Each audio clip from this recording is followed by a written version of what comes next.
Hi, I'm Nicole Hemrick, and I'm the managing partner at Hemrick O'Malley, PLLC.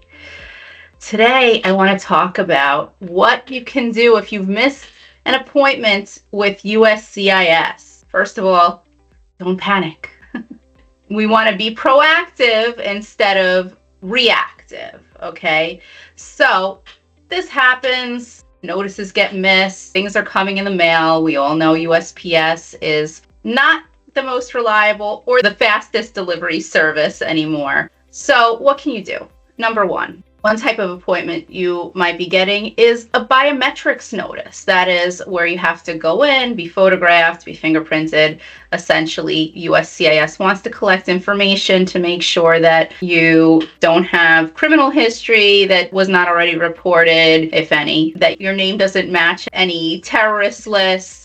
Essentially, they just want to make sure that you don't have a background that would be harmful to the well-being and security in the United States. So if you miss this kind of appointment, there's a few things you could do. Number one, you could just take the appointment notice with your photo ID, go to the location where it was supposed to be. And if you're lucky and they're not too busy that day and the security guard at the front is a friendlier type, they might still let you in and just collect the information from you that day. That's the first thing I would try. Besides that, you can log into your USCIS.gov account and you'll have the ability to reschedule a biometrics appointment there. Besides that, you can also call USCIS at 1-800-375-5283 and speak to a live agent about this. Often, if you've missed the biometrics notice, you'll wind up just getting a new notification anyway. Now, what if it is your interview notice?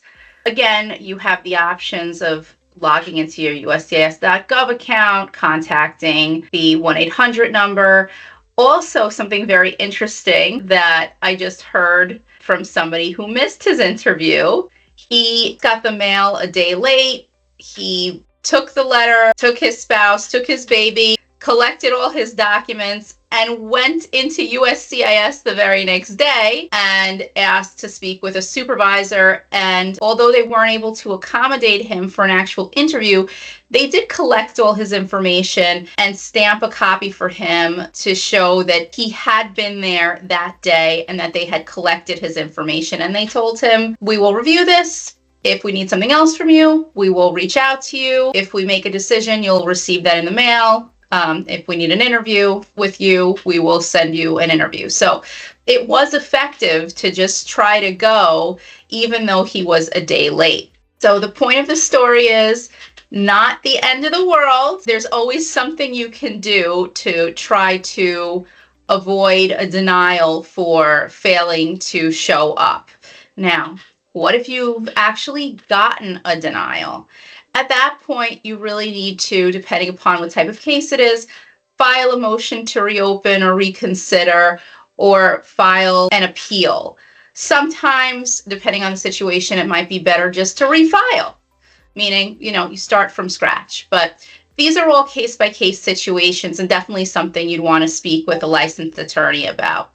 If you have questions about this or any other immigration matter, give us a call at 833-848-7838 or check us out online at www.hemrick.law.